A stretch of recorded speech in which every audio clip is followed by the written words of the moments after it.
No vídeo de hoje falaremos sobre um filme que ele é muito peculiar, ele tem uma estética muito própria e o enredo também ele é muito interessante. E apesar dele ser um filme que ele foi direcionado e feito para um certo tipo de público, eu diria que não foi uma escolha muito bem feita. Além de despertar curiosidade, essa história também consegue fazer o telespectador ficar tenso conforme o tempo for passando dentro daquela narrativa.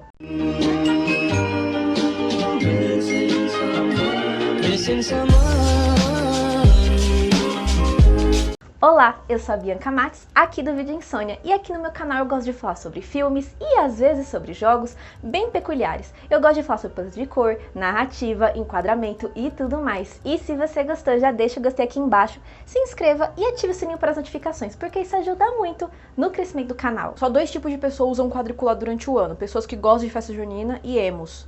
No meu caso, eu enquadro nos dois tipos de pessoas, porque eu amo as duas coisas. Sinusite e rinite, o retorno.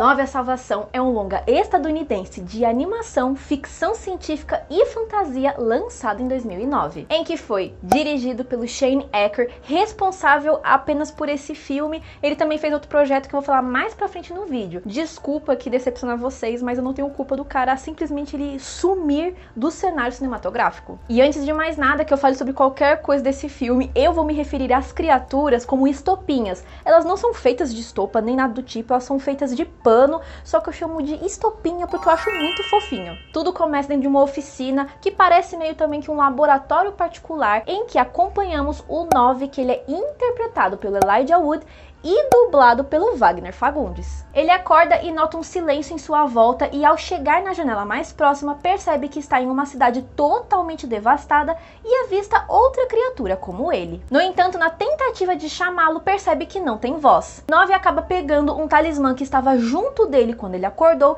e sai daquele local. Nisso ele consegue chegar nessa outra estopinha que a gente vai chamar ela de número 2, que ele é interpretado pelo Martin Landau e dublado pelo Marcelo Pissardini. Por sua vez, o número 2 ele consegue uma caixa de voz funcional para que o número 9 consiga falar e instala nele. Mas logo em seguida eles precisam enfrentar uma criatura conhecida por ali como a Besta, que acaba levando o número 2 embora. E o 9, sem saber o que fazer, acaba conhecendo outras estopinhas em um santuário próximo dali. Nesse momento que ele começa a conversar com o número 1 e fala o que acabou de acontecer, ele acaba descobrindo que existem muitas outras criaturas como ele. E que, ao mesmo tempo que essas criaturas sabem o que está acontecendo atualmente naquele lugar, eles também desconhecem de como vão fazer para acabar com aquele problema de vez. Sem contar que nesse momento que ele acaba contando o que acabou de acontecer para o número 1, ele ganha a missão de ter que resgatar o número 2. E agora, gente, por onde que eu vou começar a falar sobre esse filme? Primeiramente, eu quero agradecer as pessoas que vieram nos comentários do vídeo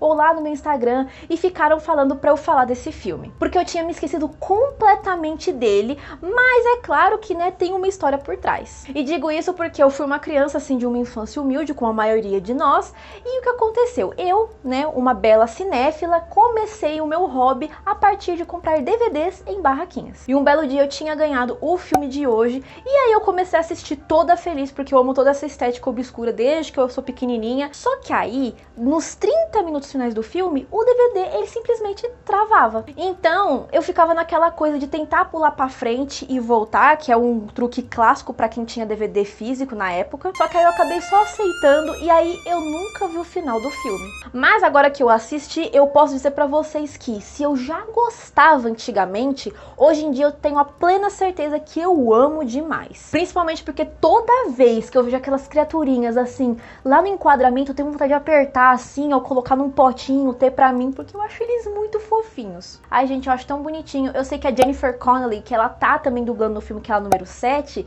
eu sei que ela também, ela ganhou várias coisas, assim, depois que ela terminou o projeto. Tipo, ela ganhou uns action figure, ganhou uns desenhos. Nossa, gente, podia ter feito isso pros fãs, né?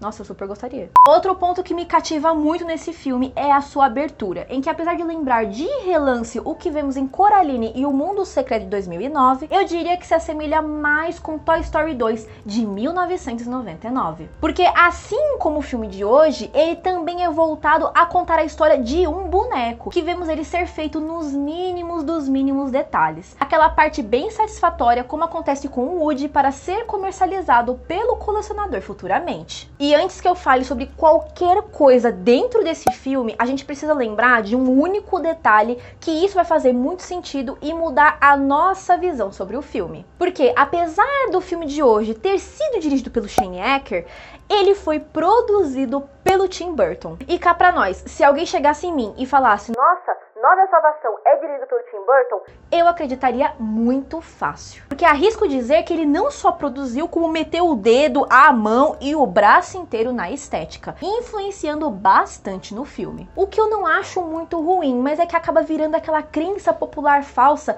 que todo mundo jura de pé junto que O Estranho Mundo de Jack de 1993 foi dirigido pelo Tim Burton e na verdade ele só produziu. E por conta desse motivo da influência do Burton, a gente vê que durante o filme existem vários pontos que bebem de outros projetos dele, como A Noiva Cadáver de 2005, Edward Mãos de Tesoura de 1990 e o próprio Estranho Mundo de Jack. Ou seja, é uma salada de frutas bem completa. Só que apesar de eu usar esse termo, eu diria que essa salada ela ficou bem apetitosa e deu muito certo. Outro ponto a ser destacado é que vemos assuntos fortes estarem presentes na narrativa, como a morte. Por mais que todos nós sabemos que faz parte da vida de todos os seres, é impactante vermos em um filme de animação direcionado para o público infantil. Mas por ter a sua estética particularmente sombria e a morte ser um tópico sombrio, ela acaba sendo mostrada de qualquer jeito, mesmo que não justifique como aquilo ocorreu, apenas aconteceu de forma natural. E essas influências dos filmes do Burton vemos de relance como o cientista estar morto no início do filme, semelhante ao inventor do Edward Mãos de Tesoura, em que podemos ver também o personagem passar por folhas de como seriam as suas versões atualizadas e propriamente finalizadas, mas que acabou sendo interrompido. Já personagens como o número 8, ele é semelhante ao bicho-papão do Estranho Mundo de Jack, em que possui um comportamento bem sádico em relação aos outros da sua espécie. E há também a presença de autoridades semelhantes ao religioso, como o número 1, parecido com o padre em que vemos em A Noiva Cadáver. E essas características elas não ficam limitadas apenas aos personagens, mas ao cenário também. E o filme ele também possui uma paleta muito carregada, tendenciando para tons marrons e amarelados. Eu diria que ele faz ali mais uma homenagem ao estilo steampunk do que propriamente gótico, como a gente vê nos filmes do Burton. E o fator principal que faz a estética steampunk fazer mais sentido ainda é que a gente vê que existem muitas engenhocas e robôs pela cidade. Essa coisa de misturar o passado com coisas futuristas, tem muita essa junção e meio que a gente fica perdido, mas é claro que eu vou entrar em detalhes mais pra frente no vídeo. Agora, neste momento, eu vou expor a minha interpretação, que é claro que se vocês tiverem algum ponto diferente do meu, vocês podem colocar aqui nos comentários. Dentro do filme, eu não lembro de expor certamente o ano em que a história se passa, mas com alguns detalhes-chave, podemos ter uma ideia de um ano aproximado. Está acontecendo um grande conflito que parece permear por todo o local, e por conta do formato dos capacetes dos soldados, eu diria que seria por volta da época da Segunda Guerra Mundial. Sabemos também que houve o uso de armas químicas em que jogaram toxinas no ar e as pessoas morriam. Assim, acontecia o aniquilamento completo daquela região do filme. No entanto, não podemos esquecer que essas armas eram utilizadas pelos robôs que se revoltaram contra os humanos. Daí o ponto que fechou essa teoria na minha cabeça, que realmente se passa em algo próximo à Segunda Guerra Mundial, foi quando aparece um logo durante o filme, e aí que eu pensei besteira. E momentos depois de mostrar esse logo, a gente percebe que o cientista,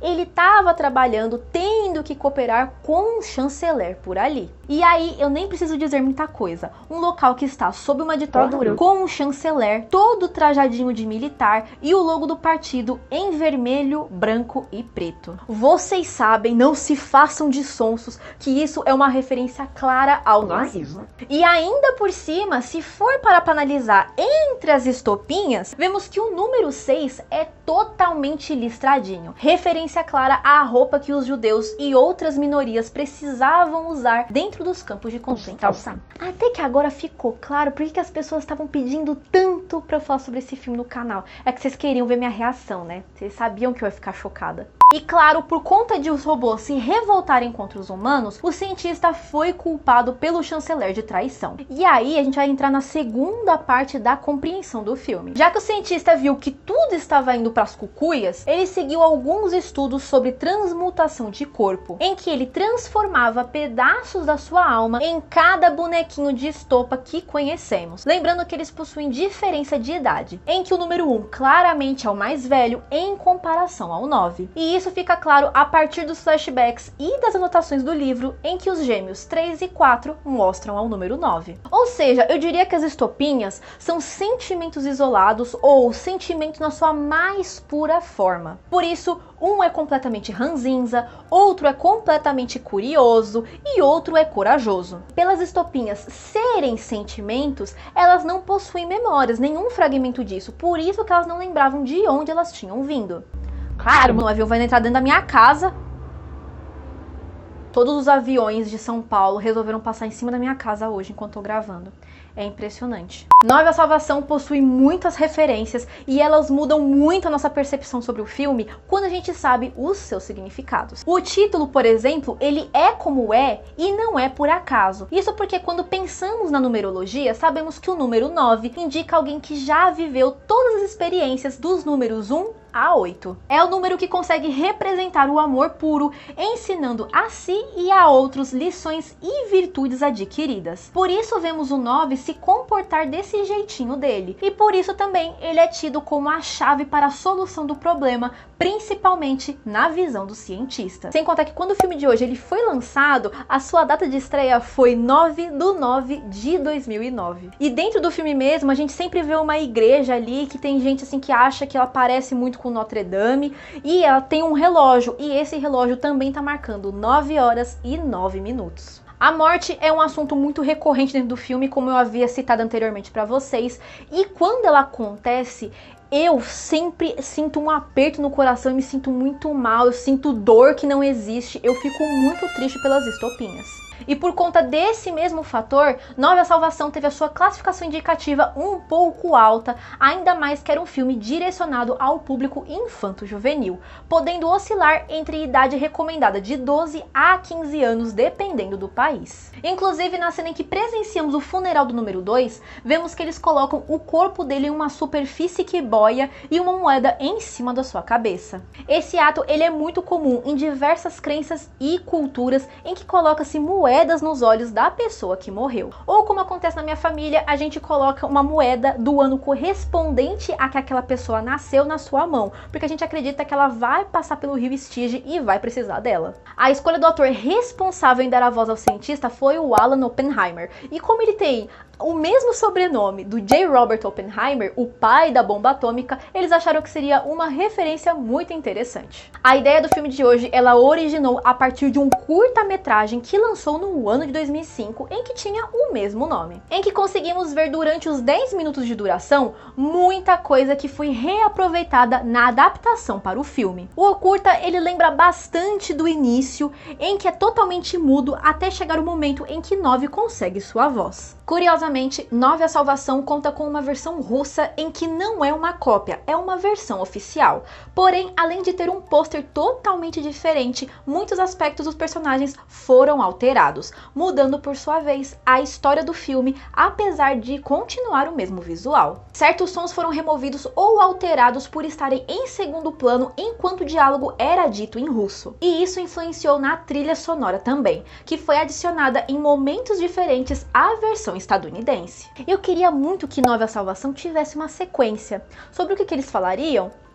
Não sei, mas as possibilidades foram mencionadas nos comentários presentes na mídia física do filme. Isso porque tanto o diretor como o Tim Burton notavam a falta de filmes de animação mais sombrios, alegando que tudo tem classificação muito baixa, com pouco ou nenhum elemento sombrio. Mas como todo mundo já sabe e já percebeu, essa ideia foi deixada de lado, ela só foi esquecida. Existe até uma página no Facebook que foi aberta em abril de 2009 chamada Nine Scientists, incluindo ensaios sobre cada uma das 9 9 criações do personagem, fazendo referência aos eventos que levaram ao lançamento do filme. E apesar do silêncio do diretor, em janeiro de 2017, o perfil do personagem no Facebook foi atualizado com uma mensagem bastante enigmática. O perfil estava inativo desde 2009, levando alguns a especular a possibilidade de uma sequência. A trilha sonora ficou nas mãos do Danny Elfman, integrante do Oingo Boingo, que todo mundo sabe que qualquer filme que o Tim Burton esteja inserido, ele vai lá e traz o Danny Elfman para trabalhar com ele. E temos composições como Finding Answers, que lembra a atmosfera vista nos filmes do Burton.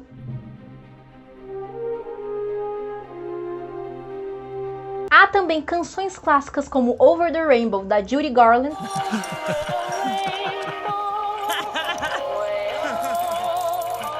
E por último, Welcome Home, do Coheed and Cambria, com aquela vibe bem anos 2000.